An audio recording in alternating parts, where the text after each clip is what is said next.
उन पांडवों को ले गए। और जब भगवान उन पांडवों को ले गए, अश्वत्थामा आया। रात्रि में पांडवों के 5 छोटे छोटे बच्चे लेटे हुए थे। 5 बच्चों के सिर काटे और एक कपड़े में जल्दी जल्दी बांधे और बांध करके ले गया। दुर्योधन के पास बोले, मित्र देख, मैंने तेरा वादा पूरा कर दिया,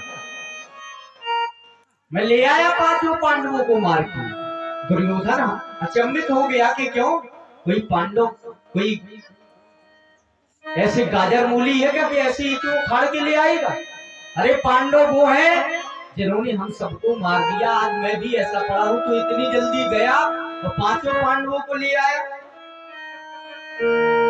लेकिन वहां पर स्थिति क्या, दुर्योधन ने जैसे ही देखा छोटे छोटे बच्चे थे, दुर्योधन ने कहा कि अरे अश्वत्थामा, मैंने ये बच्चों को मारने को नहीं कहा था। अरे मेरी शत्रुता उन पांडवों से थे, इन बच्चों से तो मेरा आगे का कुल खानदान चलने वाला था। अरे अश्वत्थामा, तूने तो हमारे कुल का ही विनाश कर दिया। बेचारे यार, दुर्योधन रोता रोता मर गया। अंते गति सामती, दुर्योधन मर गया। इधर जब द्रौपदी आई, उसने देखा कि उसके 5 बेटे मर गए। तो माता शिशूरा निधिनम सुताना निसम्य घोरम परिताप्यमानम तद्वारुदास्तो कलाकुलाक्षी तामसा किरीट वाली तामसा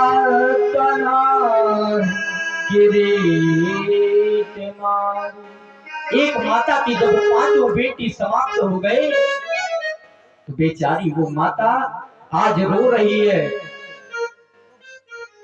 तुरंत ही बताया कि हमारे 5 बेटियों को मार दिया है। अर्जुन ने धनुष बाण उठाए, धनुष बाण उठाकर चला गया। अर्जुन बोले, द्रौपदी चिंता न कर, जिसने तेरे बेटों को मारा है वो आज सूर्यास्त तक जीवित नहीं रहेगा। अर्जुन गए और पकड़ के लाए, दुर्योधन को डाल दिया चरणों में। द्रौपदी ने जैसे देखा कि एक ब्राह्मण का पुत्र मेरे चरणों में, जिस माता के 5 बेटे किसी ने मार दिए हो और उन बेटों का हत्यारा अगर सामने आ जाएगा तो बताओ वो माता क्या व्यवहार करेगी। लेकिन धन्य है वो माता द्रौपदी जिसके 5 बेटे मार दिए। जैसे ही उसके पैरों के पास में अश्वत्थामा आया, अरे दूर कर दो इसको, ये गुरु का पुत्र है, ये ब्राह्मण का पुत्र है, प्रणाम करने लगे। अर्जुन बोला कि बताओ द्रौपदी क्या करना है, इसको मार दूं मैं? तो द्रौपदी मैया ने यहां कहा कि देखो, जरूरी नहीं, हमने तो ये सुना है कि ब्राह्मण चाहे जैसा हो लेकिन वध के योग्य नहीं होता है। अच्छा क्या करें? तो कहा युधिष्ठिर जी से पूछो क्या करें। युधिष्ठिर जी ने कहा, भैया हम क्या जाने, जो धर्मशास्त्र कह रहे हो, जो धर्मशास्त्र कह रहे हो केवल वो काम कर लो। अगर धर्म कह रहा हो मार दो तो मार दो, धर्म कह रहा बचा लो तो बचा दो। भीम से पूछा, बोले देखो अगर तुम छोड़ दोगे तो मैं नहीं छोड़ूंगा, मैं मार डालूंगा। नकुल सहदेव ने कहा, अगर भीम भैया तुमसे भी बच गया तो हम मार डालेंगे इस दुष्ट को। सब हाथ जोड़ करके जब अर्जुन का समय आया तो अर्जुन भगवान कृष्ण के पास गया, हाथ जोड़कर बोले, माधव बताओ क्या करें। तो भगवान कृष्ण ने अर्जुन को कहा कि ब्रह्म बंधुर्न हन्तव्यम आताताई बधार मय्येवो भेमानातम परिपालयानुशासना। बोले देखिए महाराज, ब्राह्मण कभी मारा नहीं जाता है, लेकिन आताताई दुष्ट हो गई तो उसे छोड़ा भी नहीं जाता। अर्जुन अब सोचने लगा, ये बताओ हम तुम्हारे यहाँ समस्या सुलझाने के लिए लाई थी, लेकिन आपने तो उलझा भी दिया। आप कह रहे हैं मारना है, ब्रह्म बंधुन हंतव्यम, ब्राह्मण को मारो नहीं, लेकिन अगर कोई आताताई हो तो छोड़ो नहीं। अब बताओ अश्वत्थामा को मारे कि छोड़े? मारना भी है, छोड़ना भी है, और मारना भी नहीं है, छोड़ना भी नहीं, करें तो क्या करें? भगवान ने जैसे ही कहा कि अर्जुन तुमने तो गीता सुनी है, तुम विचारवान हो। अर्जुन के मन में आया कि अगर कोई प्रतिष्ठित व्यक्ति की, प्रतिष्ठित ब्राह्मण हो या प्रतिष्ठित व्यक्ति हो, अगर समाज में उसका अभिमान हो जाता है तो मृत्यु के समान हो जाता है। तो आज उन्होंने अश्वत्थामा की 5 चोटी सर के कर दिए, मुंडन मणि निकाल ली, अपमान करके धक्का दे के निकाल दिया। अर्जुन गया, अर्जुन ने कहा कि अरे देखो इन्होंने तो मेरा अपमान किया। अर्जुन ने इधर क्या किया सोचने लगा, हंस रहा है कि अरे मैंने तो इन पांडव भी किसी न किसी दिन मर जाएंगे, मैंने तो इनका वंश का नाश कर दिया। भले ही इन्होंने मेरा अपमान कर दिया, लेकिन मैंने तो इसके वंश का नाश कर दिया। अचानक से अश्वत्थामा को याद आया कि अभी इनके कुल में एक ऐसा है जो अभी जन्म लेने वाला है। कौन? एक उसका अर्जुन का पुत्र था अभिमन्यु। अभिमन्यु की पत्नी थी जो उत्तरा। उत्तरा गर्भवती है, तो उत्तरा के गर्भ को ही अगर नष्ट कर दूंगा तो सब पांडवों के वंश का विनाश हो जाएगा। तुरंत ही उस अश्वत्थामा ने ब्रह्मास्त्र छोड़ दिया। इधर उत्तरा को जब आभास हुआ कि ब्रह्मास्त्र मेरी रक्षा कैसे, ब्रह्मास्त्र से मेरी कैसी रक्षा हो, तो तुरंत ही भगवान के पास दौड़ी दौड़ी उत्तरा चली आई और कह रही है पाहि पाहि महायोगिन देव देव जगतपति नान्यम तद भयम पश्ये यत्र मृत्यु परस्परम। बोले पाहि पाहि महायोगिन, भगवान कृष्ण हमारी रक्षा करो।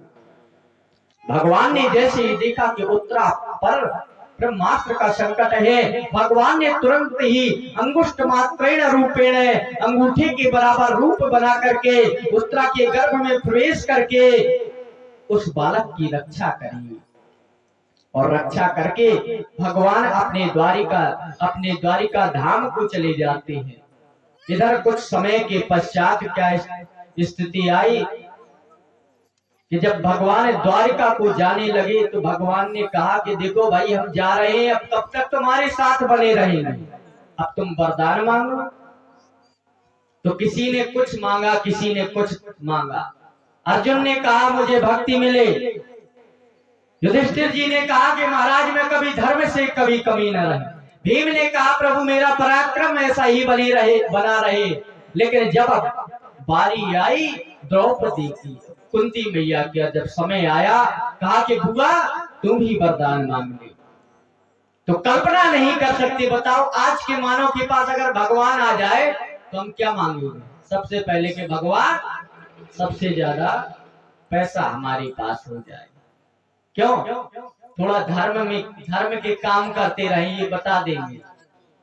लेकिन समय क्या कि जब भगवान उनके पास, भगवान ने कहा तो माता कुंती ने कहा कि प्रभु मुझे ना तो सुख चाहिए ना दुख चाहिए, क्या चाहिए कि विपदा संतु ना शाश्वत तत्र तत्र जगत गुरु भवतु दर्शनम यस्यात् पुनर्भव दर्शनम। बोले महाराज मेरे जीवन में विपत्तियां आती हैं। भगवान कृष्ण ने कहा कि एक बात बताओ कुंती, तुम्हारा दुख भोगती भोगती पेट नहीं भरा? अरे बचपन में ही तुमने भगवान सूर्य के मंत्र के प्रभाव के कारण तुमने विवाह के पहले बालक को जन्म दे दिया, उसका अपमान तुझे सहना पड़ा, बालक को भी तुझे त्यागना पड़ा। विवाह हुआ, पति मिला पीलिया का मरीज पांडु जी महाराज, उनको भी श्राप, पति का तुझे सुख नहीं। चल कुछ समय आया तो राजा, तेरे बेटी राजा बनना चाहती थी, लेकिन देखो वनवास हो गया पांडवों, कोई सुख नहीं मिला, और आज तेरे सुख का समय आया तो तू विपदा मांग रही। तो कुंती माता ने कहा, प्रभु अगर संसार में लोगों के पास सुख आता है तो ईश्वर को भूल जाता है, लेकिन धन्य है वो दुख जो पल पल तुम्हारी याद को आती रही। मानो तो यहाँ पर कुंती माता कहती है कि प्रभु चाहे सुख हो चाहे दुख हो, वो सब मुझे प्यारे हैं। कि सुख भी मुझे प्यारे हैं, दुख भी मुझे प्यारे हैं, छोड़ूं मैं किसे भगवन, दोनों ही तुम्हारे हैं।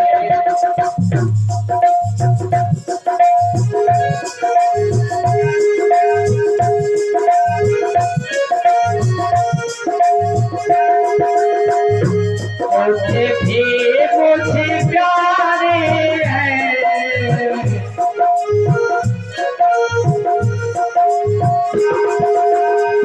मुझे भी मुझे प्यारे हैं, मुझे भी मुझे प्यारे हैं, छोड़ूं मैं किसे, छोड़ूं मैं किसे का जीवन,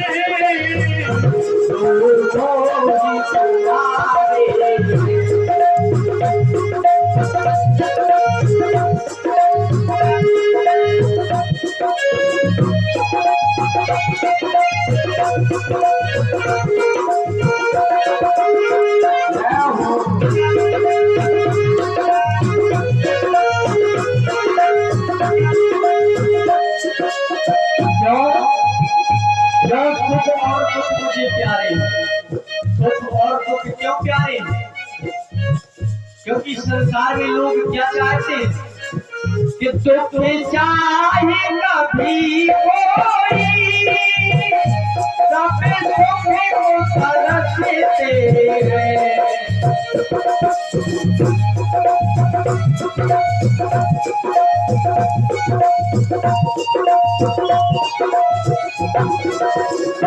दुख में सब रोते हैं, सुख में सब हंसते हैं, दुख में सब हंसते हैं, दुख में सब रोते हैं।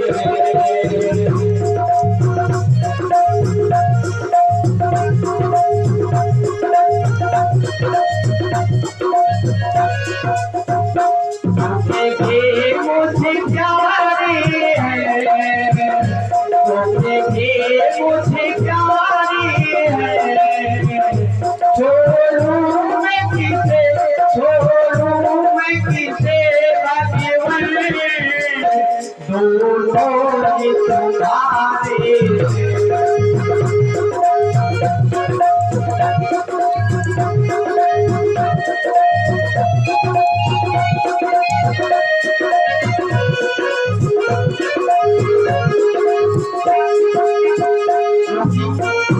संसार भी एक नदिया की तरह है, संसार है एक नदिया, संसार है एक नदिया, टूटे टूटे दो किनारे हैं, टूटे टूटे दो किनारे हैं, छोड़ूं मैं किसे, छोड़ूं मैं किसे का जीवन,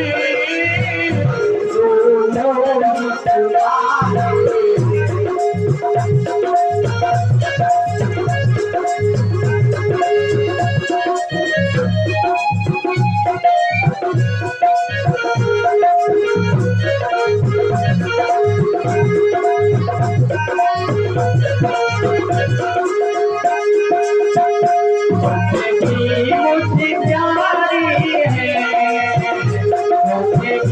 मुझे प्यारी है,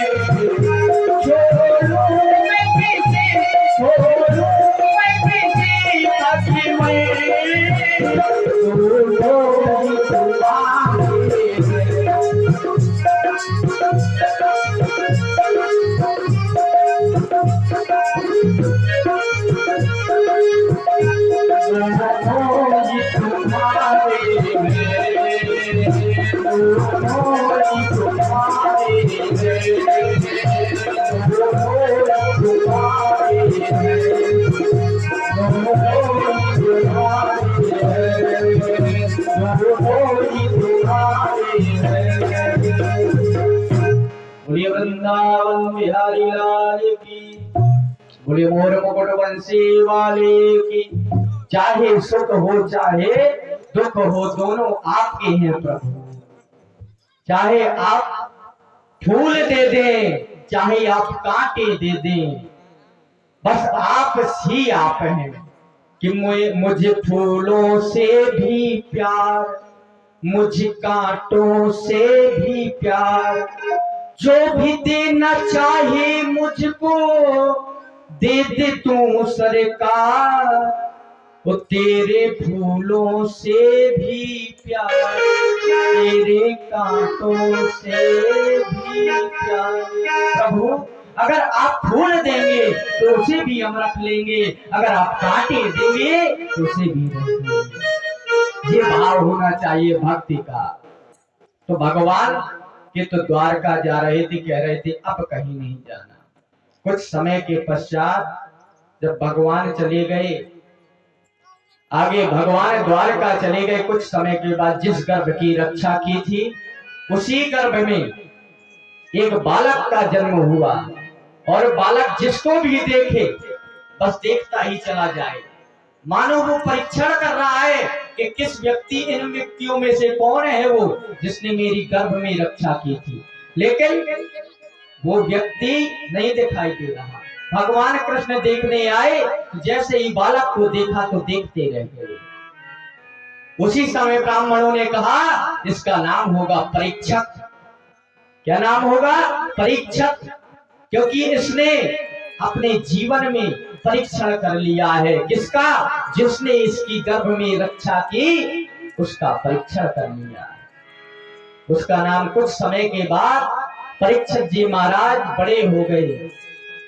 जब राज्य चलाने के योग्य हो गए तो पांडव माता कुंती सहित राज्य छोड़ करके भगवान के ध्यान को चले गए, तप के लिए चले गए। कहा कि बेटा परीक्षित अब तुम इस राज्य का निर्वहन करना। परीक्षित जी महाराज राज्य का निर्वहन कर रहे हैं। परीक्षित जी महाराज के राज्य में कोई दुखी नहीं, सब सुख। और होना भी यही चाहिए कि भारत का राजा हो, चाहे गांव का राजा हो, चाहे नगर का राजा हो, चाहे जिला का राजा हो, चाहे मंडल का राजा हो, चाहे जो राजा हो, अगर जिस राजा के राज्य में उसकी प्रजा दुखी हो तो भले ही वो राजा सुखी क्यों ना बना रहे, लेकिन भविष्य में जिसने राजपद स्वीकार किया है, अगर उस राजा के राज्य में प्रजा दुखी है तो निश्चित ही वो राजा नरक का अधिकारी होता है। तुलसीदास जी महाराज ने वर्णन किया है कि जासुराज प्रिय प्रजा दुखारी, जासुराज प्रिय प्रजा दुखारी, जासुराज प्रिय प्रजा दुखारी, जासुराज प्रिय प्रजा